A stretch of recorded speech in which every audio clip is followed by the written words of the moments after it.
The autumn of 1867 arrived early in the Montana Territory, 23 miles southeast of what would become Helena, where the gulches still ran gold and men still died from stupidity as often as bad luck.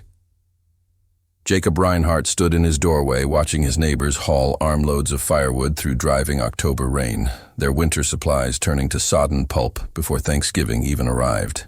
Inside his double-walled compound, a timber cabin wrapped entirely by a second shed structure with a 4-foot gap between them, Jacob's 12 cords of split pine sat bone dry in the protected corridor, seasoning perfectly while everyone else's fuel rotted.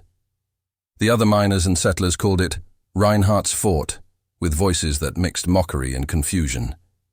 They'd stopped laughing 2 weeks ago when the first snow fell, and half the settlement realized their firewood wouldn't burn. Jacob hadn't come to Montana planning to teach lessons about moisture content and thermal efficiency. He'd arrived from Bavaria in the spring of 1865 with mining tools, $47, and practical knowledge earned from 23 winters in the Black Forest, where wet wood meant death and proper storage meant survival.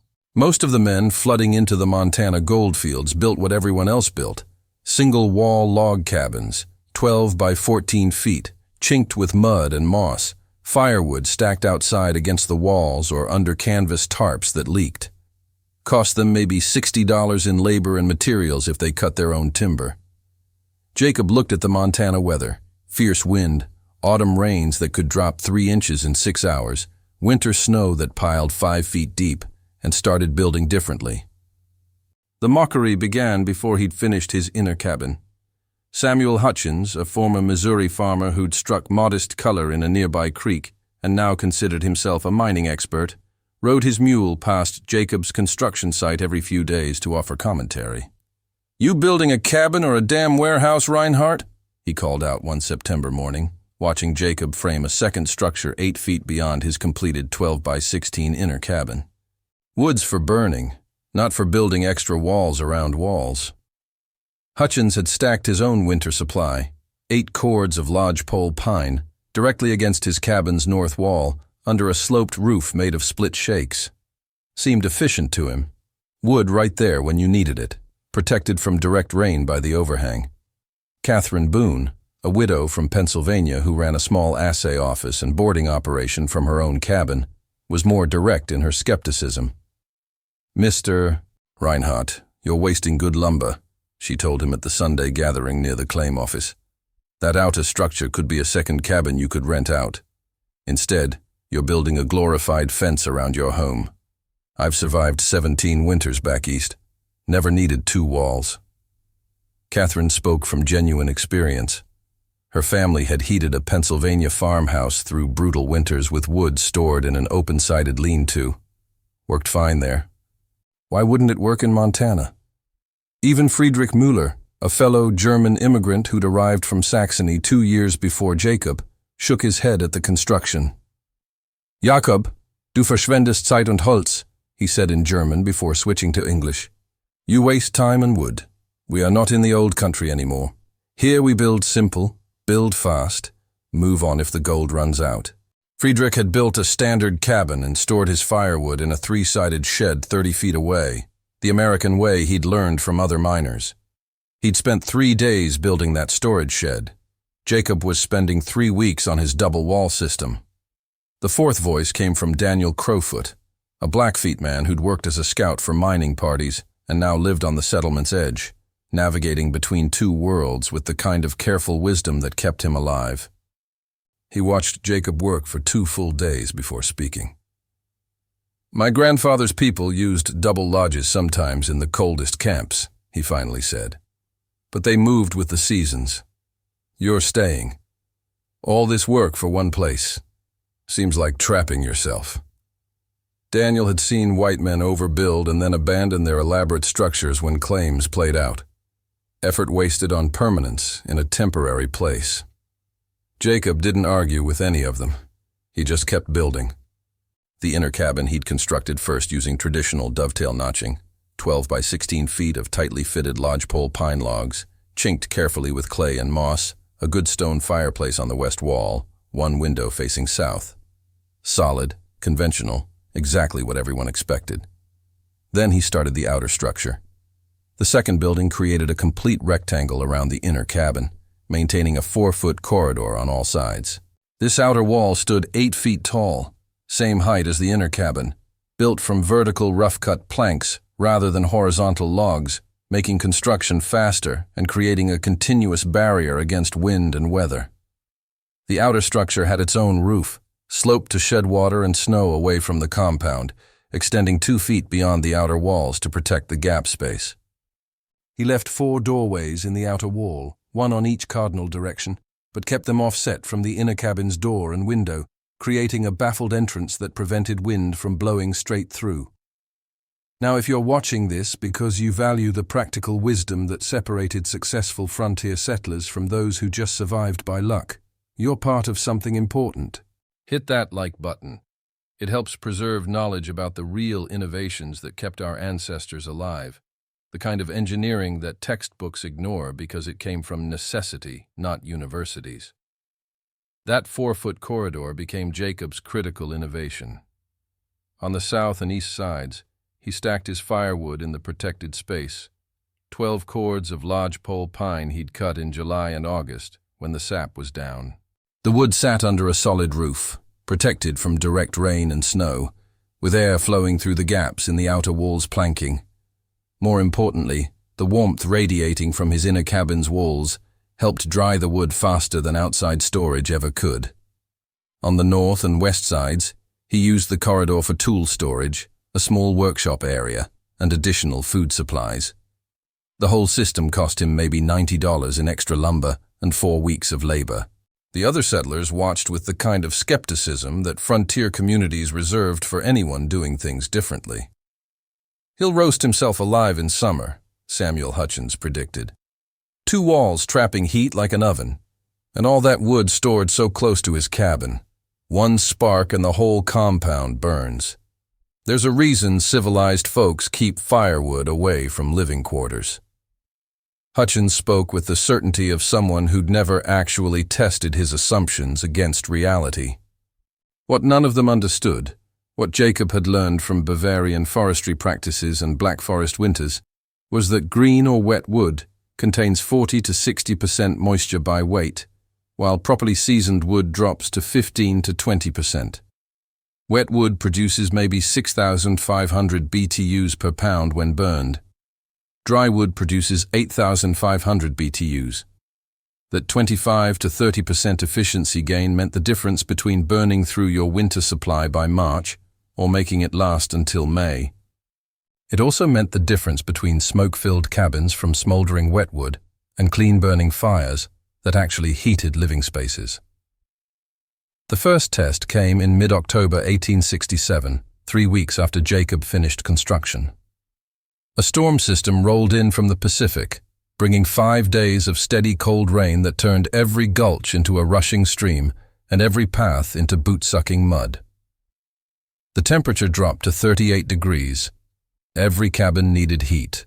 Samuel Hutchins discovered that his wood stacked against his north wall under that split-shake overhang had gotten soaked. Water had run down the cabin wall, seeped under the shakes, and saturated the bottom 2 cords. He tried burning it anyway. The logs hissed and steamed in his fireplace, producing thick smoke that backed up into his cabin and barely enough heat to take the edge off the cold. Friedrich Müller fared slightly better. His 3-sided shed kept the worst of the rain off his wood supply, but wind had driven moisture into the open side, dampening the outer rows. He spent an hour each morning selecting the driest pieces from the center of his stack, wasting time, and getting soaked in the process. Catherine Boone's lean-to storage worked reasonably well during the rain itself, but water pooled around the base, soaking the bottom layers. She lost approximately half a cord to rot and moisture damage. Jacob walked into his protected corridor, selected split pine that had been drying for 10 weeks in a sheltered, warmth-adjacent environment, and built fires that caught immediately and burned clean and hot. His wood had maintained approximately 18% moisture content, optimal for efficient burning. He used roughly 30% less wood than his neighbors to achieve better heat, and he never got wet fetching it. But dry firewood wasn't enough to convince skeptics who'd spent money on their storage methods and pride on their assumptions. When the rain stopped and November brought clear cold, Samuel Hutchins insisted the real test would come with deep winter. "Wait till January," he said. "That corridor of yours will fill with snow blown in through those gaps in your outer wall. You'll be digging through drifts to reach your firewood while mine sits right against my cabin wall, easy to grab." December 1867 brought the answer. A blizzard hit on the 14th, dropping 2 feet of snow in 18 hours with winds gusting to 40 miles per hour. The snow blew horizontally across the settlement, finding every crack and gap in every structure. Samuel Hutchins woke to find snow piled 4 feet deep against his north wall, where his remaining firewood sat, the very wall where Montana's prevailing winds hit hardest. He spent 90 minutes digging through frozen drift to reach wood that was now buried and ice-encrusted. Jacob's double wall system had created a wind baffle. The outer wall took the direct assault from wind and snow, but the 4-foot gap meant the drift never reached the inner wall where the actual firewood sat. Snow did enter the corridor through the plank gaps, maybe 4 to 6 inches worth, but it settled in the pathway, not on top of the stacked wood. He brushed it aside with a broom and selected dry wood from stacks that remained completely accessible. More importantly, the inner cabin's radiant heat kept the corridor temperature above freezing, preventing ice buildup that plagued outside storage. The mathematics were becoming impossible to ignore. Jacob burned approximately 22 pounds of dry wood per day to maintain comfortable interior temperatures around 65 degrees during cold snaps. Samuel Hutchins burned 35 pounds of wet or partially frozen wood to achieve 58 degrees. Friedrich Müller burned 28 pounds of inconsistently dried wood for 60 degrees. Over a 6-month winter, roughly 180 days, Jacob would use about 3,160 pounds of wood. Hutchins would use 6,300 pounds. That's a 60% efficiency difference based purely on fuel quality and accessibility. But the critical crisis that would validate or condemn Jacob's methods came in late January 1868, during a cold snap that tested every survival strategy in the settlement. The temperature dropped to 23 below zero on January 28th and stayed below zero for 11 consecutive days. This wasn't just cold. This was the kind of sustained deep freeze that could kill a healthy adult in an unheated cabin within 12 hours. On February 2nd, Catherine Boone's 9-year-old nephew, Timothy, visiting from a claim 15 miles south, developed a severe respiratory infection. The boy's breathing came shallow and fast, his lips showed blue tint, and the nearest doctor was a 3-day ride away in Virginia City over frozen mountain trails. Catherine's cabin, heated by partially wet wood that barely maintained 52 degrees, wasn't warm enough. The child needed consistent heat to help his breathing, and he needed it immediately. Catherine swallowed her criticism at 4 a.m. and carried Timothy through pre-dawn darkness to Jacob's compound. "I was wrong about the second wall," she said in German-accented English she'd learned from trading with immigrant miners. "Please, the boy needs warmth." Inside Jacob's inner cabin, the temperature held at 68 degrees. The double wall system wasn't just keeping the cabin warm, it was creating a thermal envelope that trapped heat like a massive insulated box. Timothy stayed 5 days. His breathing improved. When Catherine finally took him home, the boy was asking to go outside and play in the snow. Join others who are preserving frontier wisdom that modern construction has forgotten. Subscribe to this channel. You'll help document the ingenious techniques that kept our ancestors alive when simple mistakes meant death. This isn't nostalgia, it's engineering knowledge that still works today. Word spread through the settlement faster than a January wind. Daniel Crowfoot was the first to ask for technical details. "Show me how you planned the corridor width," he said. 4 feet, that's specific. Too narrow and snow would bridge the gap. Too wide and you waste lumber. You calculated this. Coming from Daniel, who trusted both indigenous and immigrant knowledge only when it proved practical, this was significant recognition.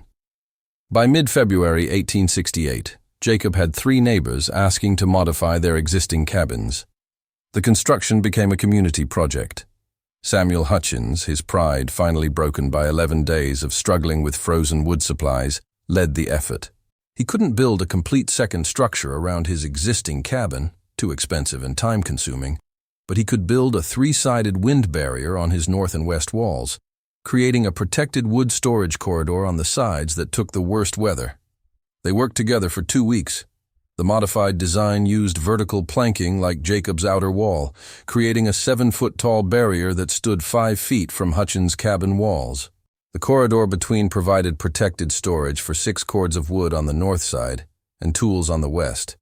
The south and east sides, which got sun and less severe wind, remained open. Cost Hutchins about $35 in lumber and saved him approximately 40% of his fuel consumption for the remainder of that winter. Friedrich Miller took a different approach. He dismantled his 3-sided shed and rebuilt it as a double-walled structure, essentially a smaller version of Jacob's system dedicated entirely to wood storage. The outer wall had wider gaps for air circulation, the inner wall stood solid, and the 2-foot corridor between held 4 cords of split pine that dried faster and stayed more accessible than any shed design he'd tried before.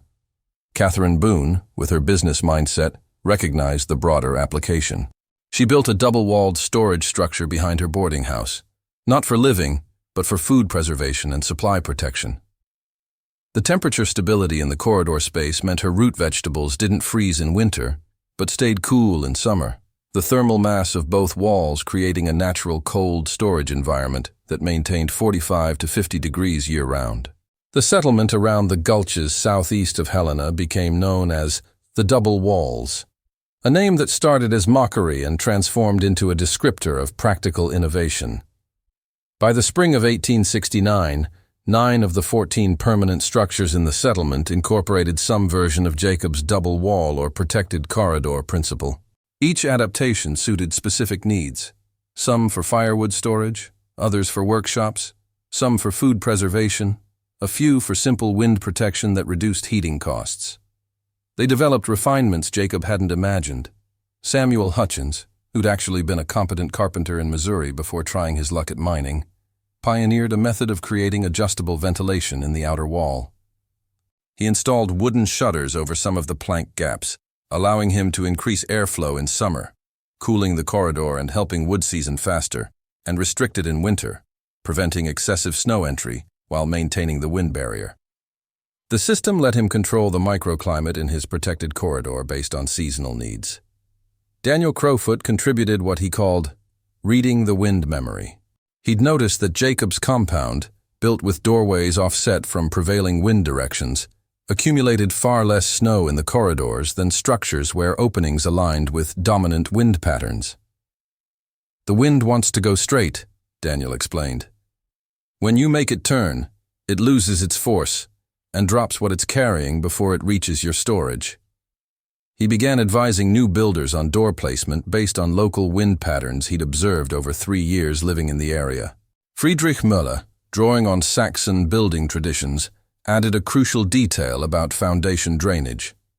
He'd noticed that some of the new double-wall structures developed moisture problems where snowmelt pooled against the outer walls and seeped into the corridor space. He taught others to dig shallow drainage trenches around the entire outer perimeter, sloping away from the structure with gravel fill that carried water away before it could cause problems. Simple, obvious in hindsight, but critical for long-term success. The thermal performance data they accumulated would have impressed modern building scientists. During January 1869, the coldest month on record, when temperatures averaged 6 degrees and dropped to 31 below during one vicious snap, Jacob kept detailed measurements using a mercury thermometer he'd purchased from a traveling merchant. His inner cabin's temperature ranged between 64 and 71 degrees, with moderate, consistent heating, a 7-degree variation. Samuel Hutchins' original single-wall cabin, now abandoned as he lived with relatives while building a new structure, showed interior temperature swings of 39 degrees in the same period, from 34 degrees to 73 when overheated. The fuel consumption ratios were even more dramatic. The settlement collectively calculated that properly implemented double wall or protected corridor systems reduced winter firewood consumption by 40 to 55% compared to equivalent single-wall cabins with exposed wood storage. For miners and settlers who spent 6 weeks each autumn cutting, splitting, hauling, and stacking firewood, this wasn't luxury, it was life-changing efficiency. Time saved on fuel gathering could be spent working claims, building improvements, hunting for meat supplies, or simply not dying from exhaustion in preparation for winter. But beyond the engineering, something more fundamental was happening in the double-wall settlement. The protected corridors created unexpected community spaces. Children played in them during bad weather, protected from wind and rain, but still outside the cramped cabin interiors. Men worked on small repair projects in the sheltered spaces during winter, able to use tools in relative comfort, even when outdoor temperatures made normal work impossible.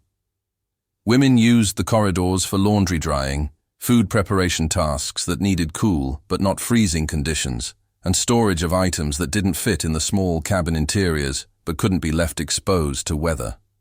The double-wall structures also changed the visual character of the settlement. Because the outer walls were taller and more prominent than the inner cabins, the compound gave the settlement a more substantial appearance, less like a temporary mining camp and more like a permanent community.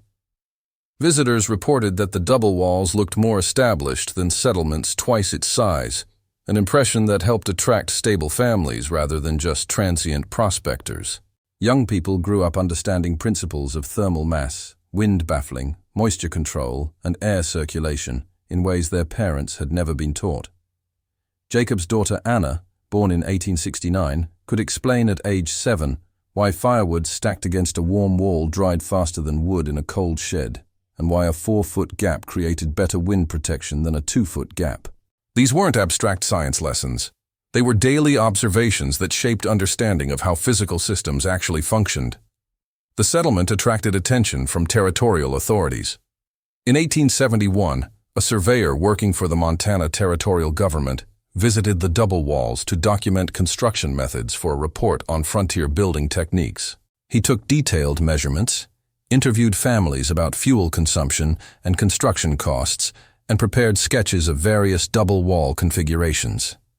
His report, filed with the territorial records in Virginia City, documented that the double walls settlement had achieved notable efficiency in winter fuel consumption and weather protection through innovative application of double-wall construction principles, representing indigenous adaptation to regional climate conditions. That phrase, indigenous adaptation, was interesting because it recognized that the innovation wasn't imported wholesale from Bavaria or Pennsylvania or Saxony. It was those traditions meeting Montana conditions, filtered through necessity and observation, resulting in something new that belonged specifically to that place and that climate. The winter of 1872 tested the settlement one final time. A series of storms between December 20th and January 4th dropped 7 feet of snow combined with temperatures that never rose above zero for 19 consecutive days. The double walls settlement, with its protected firewood corridors and thermally efficient double-wall structures, lost no one to cold or fuel shortage. 3 miles west, in a conventional mining camp near Confederate Gulch, 4 people died. 3 from hypothermia when their wet firewood supplies ran out. 1 from a cabin fire started when a desperate family tried to burn furniture and green wood together, creating creosote buildup that ignited their chimney. The difference wasn't character or determination or even wealth. It was architecture and fuel management. Building design had determined who stayed warm and who froze, which meant building design was a survival skill, not just a construction preference. By 1875, as Montana moved toward statehood and the easy placer gold played out, some settlers moved on to new strikes or returned east. But the double wall settlement persisted, evolving into a small ranching and timber community. The double wall structures proved remarkably durable. The protected corridors meant the inner cabin walls stayed dry and intact far longer than exposed single-wall construction. Several of the original compounds were still occupied into the 1920s, more than 50 years after construction. Jacob and his wife Margaret lived in their original double-wall compound until 1889, 22 years after Jacob first started building that unnecessary second shed. They'd raised 4 children there, survived 7 major winters, outlasted countless autumn storms, and burned approximately 40% less firewood than equivalent families in single-wall cabins over those 2 decades. When they finally built a larger conventional house, not because the compound failed, but because their adult children wanted more space, Jacob stood in the corridor on a January morning and noted the conditions. Dry firewood easily accessible, no snow accumulation despite ongoing blizzard, corridor temperature 38 degrees, while outside temperature was 12 below. Noch funktioniert es, he said to Margaret in German. Still works. She nodded. They'd proved the point 20 years earlier, but the principle didn't care about proof. It just kept doing what physics dictated, protecting fuel from moisture, creating wind barriers, using radiant heat from living spaces to improve storage conditions. The original Reinhardt compound still exists, though heavily modified. The outer wall remains largely intact, now incorporated into a modern ranch outbuilding. In 1983, a historian from the Montana Historical Society measured and photographed it. The double-wall corridor, after 116 years, still showed evidence of its original function, smoke staining on the inner cabin logs from decades of dry-burning fires, wear patterns on the corridor floor from thousands of trips for firewood, wooden pegs still visible on the inner wall where tools hung for a century. Modern building science has rediscovered these principles under names like thermal envelopes and protected envelope construction. Contemporary engineers build double-wall houses with R60 insulation and sophisticated vapor barriers, spending hundreds of thousands of dollars to achieve the same fuel efficiency and weather protection that Jacob Reinhardt created in 1867 with $90 worth of rough-cut planks and practical observation. The physics hasn't changed, only the price tag and the complexity. What has changed is the assumption that more walls mean more waste. The double-wall builders of the Montana Territory understood something we keep forgetting. The right kind of redundancy isn't waste, it's resilience. An extra barrier against weather extremes, an extra buffer against fuel supply problems, an extra margin of safety when winter kills the unprepared. These weren't luxuries, they were the difference between surviving and thriving in conditions that punished minor mistakes. Samuel Hutchins lived in his modified double-wall cabin until his death in 1893, 25 years after the brutal winter convinced him to abandon his assumptions.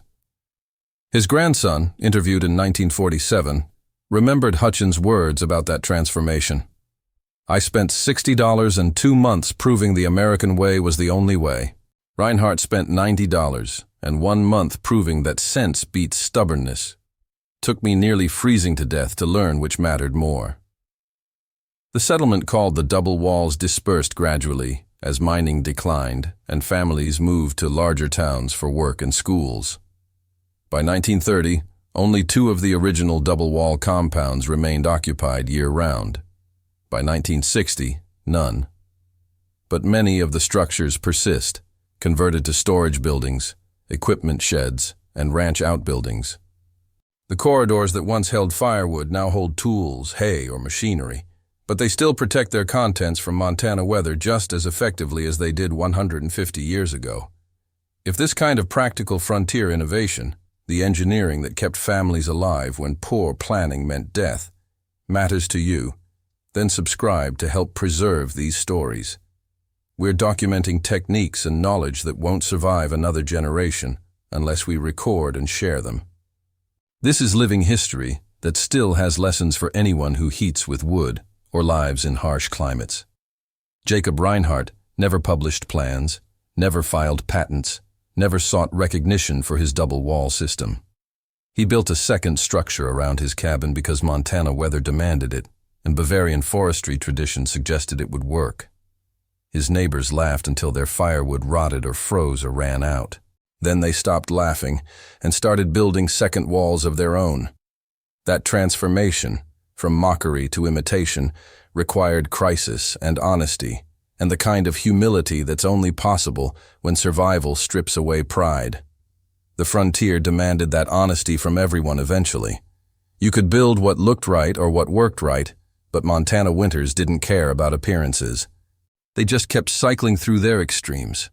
Autumn rains, early snows, deep freezes, late storms. And your fuel management either handled those conditions, or it didn't. The double wall systems handled them. The exposed wood piles mostly didn't. The data proved it. The efficiency ratios proved it. The survival rates proved it. 157 years later, that lesson still applies. Invest in the boring infrastructure that protects your critical resources, even when everyone says it's unnecessary. Because when crisis comes, it's too late to build what you should have built before. Jacob Reinhardt wasn't a genius. He was a Bavarian immigrant with practical forestry knowledge who had the sense to recognize that Montana rain would rot firewood just as surely as black forest rain, and the patience to build proper protection when everyone said he was wasting effort. The firewood stayed dry. The neighbors proved wrong. And somewhere in Montana, in a corridor that hasn't held firewood in 70 years, the double walls still stand, solid, functional, utterly indifferent to the opinions of people who briefly walked between them thinking they were looking at waste when they were actually looking at wisdom that understood this simple truth. The best investment isn't always the obvious one, and protection that seems excessive right up until you need it is protection that saves your life when conditions turn deadly. That's frontier engineering. Build for the worst case, not the average case, because the average case doesn't kill you. Jacob understood. The double walls protected him. And for 22 years in a compound wrapped by what everyone called an unnecessary second shed, that was enough.